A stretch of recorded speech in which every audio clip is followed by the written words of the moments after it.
Check, check, mic check. Welcome. Hey, listen, it's early. I'm gonna try to be a little quiet because the kids are still asleep. Hey, boys and girls, welcome to Something to Smile About Saturday. Hey, listen, we're gonna go back to our regularly scheduled program for Saturday, and it's gonna be finishing up. We're gonna be talking about Something to Smile. That's the actual name of the book by.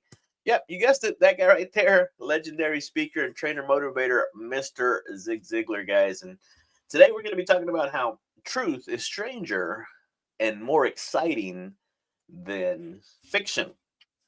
And for those of you guys that are just joining us, Something to Smile About Saturday is literally just something to smile. It's a nice, warm, heartwarming story that's going to help you kind of put life into perspective. You know, we start off with Motivational Monday and we talk about mindset. We start with then Transformation Tuesday, Win This Day Wednesday, where we just kind of give it to you, where you can just kind of go out there and do your thing. Then we talk about Thriving Thankful Thursday, where you apply the attitude of gratitude, right? Second Thessalonians 5:18, where in all things be thankful, for this is the will of God, and you can stand in Christ. All that stuff, guys. And then we talk about Faith Your Fierce Friday, and that's where we try to activate our childlike faith to be able to storm the gates of hell with a half-loaded water pistol and know beyond a shadow of a doubt that we are going to get the victory. There we go. Good job, Johnny Juan. Anyway, so I wanted to kind of share this story with you guys on Something to Smile About Saturday. Because on Something to Smile About Saturday, no, we're not. Sorry, you can't come into the Cool Kids Club today. Today is just, I guess it's a promo day. I'm not going to open up the coaching. I'm not going to ask you to be part of the Cool Kids Club. I'm not going to try to sell you a program or a spot on my roster, nothing like that. But I will tell you that this podcast, this show, is for that Christian real estate professional that wants to close more high value deals to achieve the financial freedom they're looking for without sacrificing their time or their joy. And so thank you for joining me here today, guys. Today we're going to be reading out of Something to Smile About Saturday. And the story literally says, the truth is stranger and more exciting than fiction. So how many people like Gone with the Wind? Any Gone with the Wind fans out there? It's a classic, right? And Scarlet is the follow-up to that classic. However, the original story had more than just a kernel of truth in it. Check this out. There was a Rhett Butler, but his real name was Rhett Turnipseed. Scarlett O'Hara was Emmeline Louise Hannon. Yes, Rhett did walk out on her and join the Confederate Army.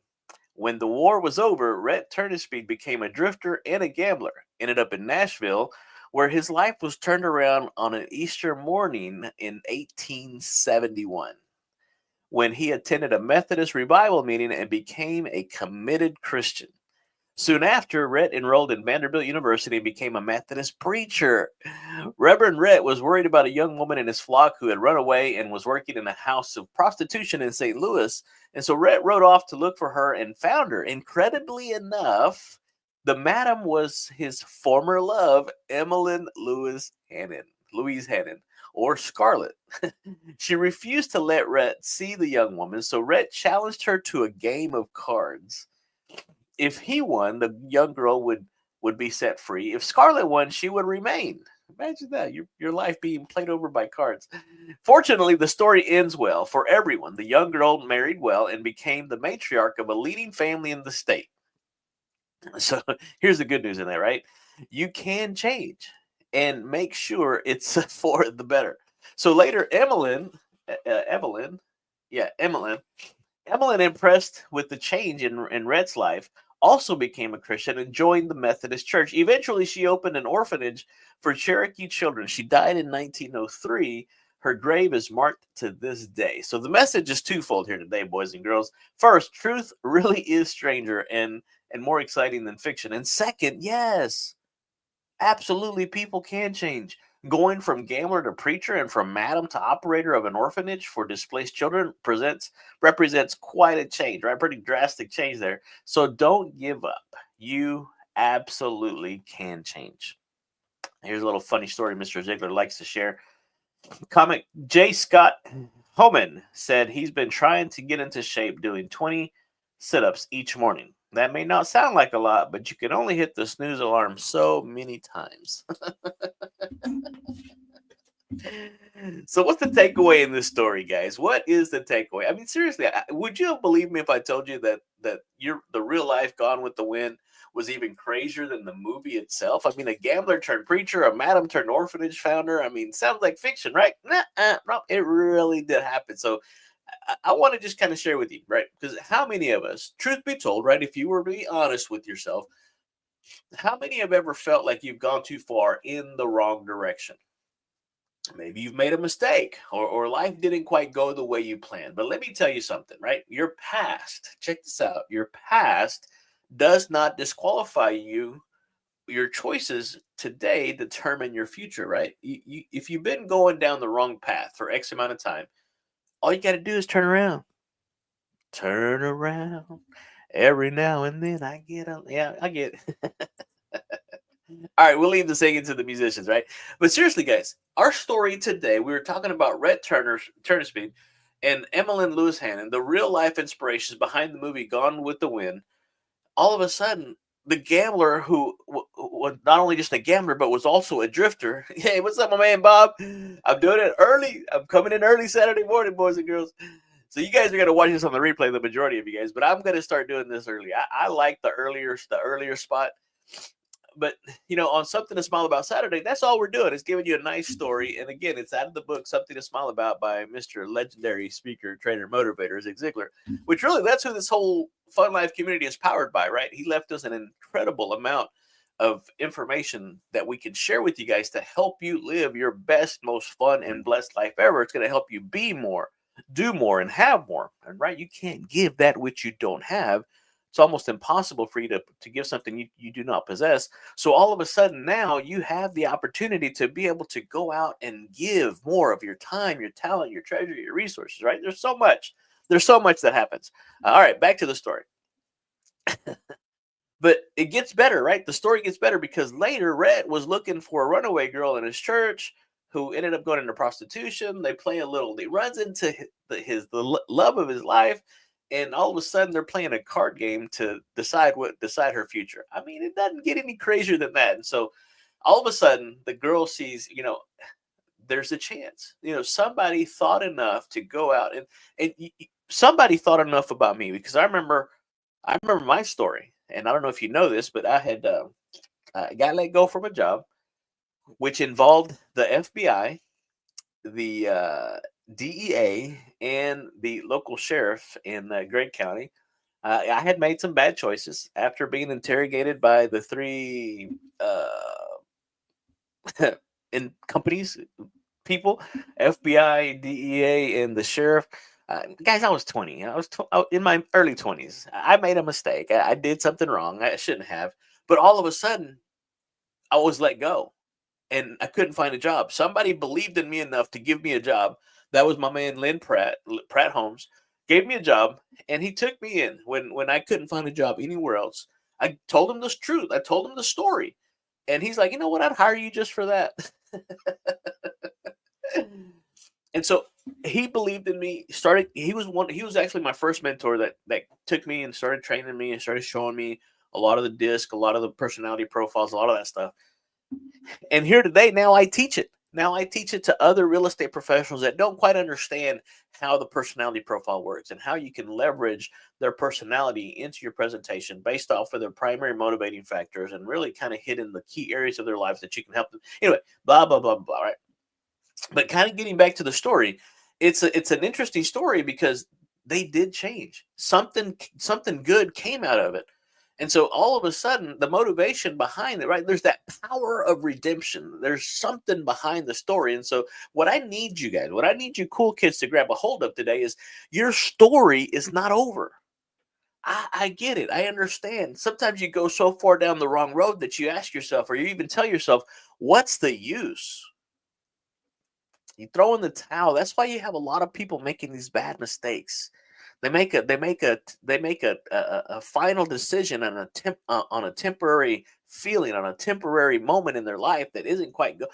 Look, join the club. Welcome to humanity, right? Your life, your story is not over. No matter where you've been, what you've done, or how far you've fallen, there's always, guys, every single time, there's always a way back, right? Mr. Ziglar said it perfectly, right? Failure is an event, not a person. Yesterday really did end last night, guys. Michael Burke talks about how everything goes back to zero at midnight. We have a new day, a new opportunity. You want scripture for this? All right, I got you. I got you. Thank you for asking.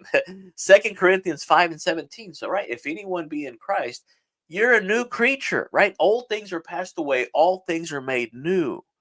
So what are you going to do with this new opportunity? What are you going to do with this new day? What are you going to do with another chance to make things right? Mr. Ziegler right said we don't always have the opportunity to make the right decisions, but we can make a decision and then make it right. And so if you could take a gambler and a madam and turn them into a preacher and an orphanage leader, imagine what he can do, right? Imagine what God can do with your life when you surrender to the process.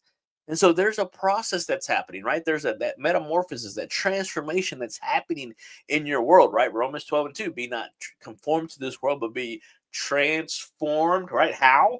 By the renewing of your mind. And so all of a sudden now, guys, you start to really kind of get out there and do your thing.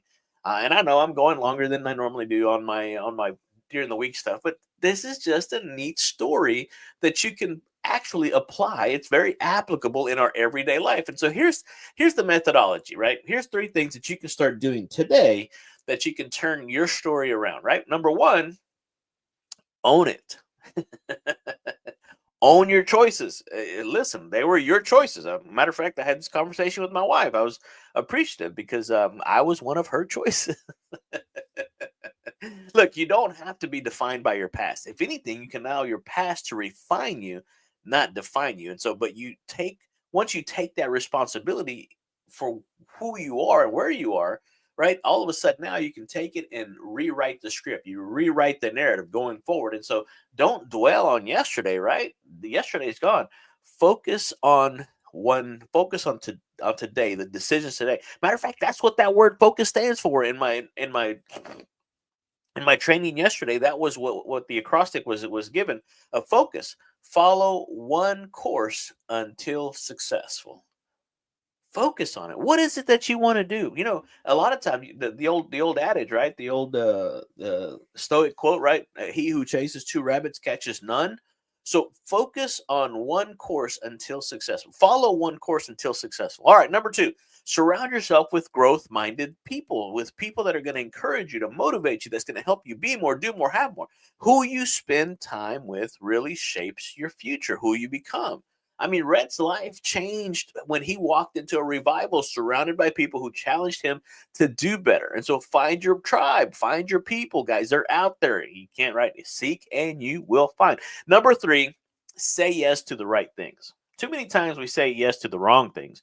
But what would happen if we started saying yes to the right things, right? Emmeline could have stayed where she was, but she chose to change. And so every day you have a choice, guys. Stay the same or step into something better, right? Same as lame.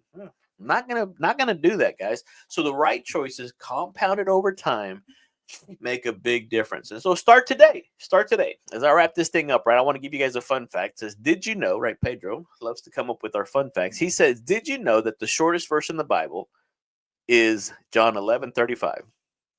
Jesus wept. 2 words. Yet they show a depth of his love for us. And so no matter where you are, he cares. God cares about you guys. And he cares enough to cry for us. And he definitely cares enough to redeem us, to redeem our story, right? It's an awesome, awesome story. And I cannot wait to see how your story shapes up. I want to be a part of it. I want to help you get the better part of the rest of your story. And so, guys, this cool kids, hey, y'all still up? It's time to stop believing the lie that you've gone too far. You haven't. You have not gone too far. You're not too broken.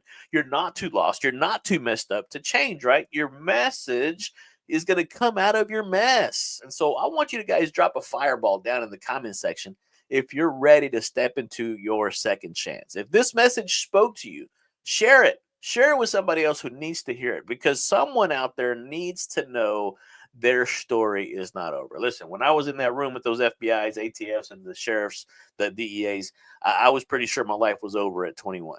They told me I was going to spend the rest of my life in prison, and my young wife and my young daughter were never going to get to see me. Look, I'm not gonna lie. I cried. I cried like a baby. Uh, I thought I was grown. I wasn't grown. I was not ready to go down that path. So that was a very, very, very dark time in my life. But I overcame, right? And so remember, cool kids, your past may be part of your story, but it doesn't get to write your future, right? Your past doesn't need you anymore. Your future does. So come into today, start making better choices, start making better decisions, so that you can move in the direction of your dreams. So now today, all I want you to do is go out there and make it a fun life kind of day, guys. Appreciate you, love you. Hey, thank you so much. Hey, listen, join me tomorrow. Tomorrow, hey, listen, come to church, First Apostolic Church. If you don't have a church to go to, join me. First Apostolic Church, 14151 Roans Quarter Road, just south of Grande Boulevard here in the booming metropolis of Tyler, Texas. Come hang out with us, guys. Appreciate you. Love you. Thank you. If not, I will see you on Motivational Monday. We're going to be talking about the mindset, boys and girls, and how important that is. All right, guys. Adios, amigos.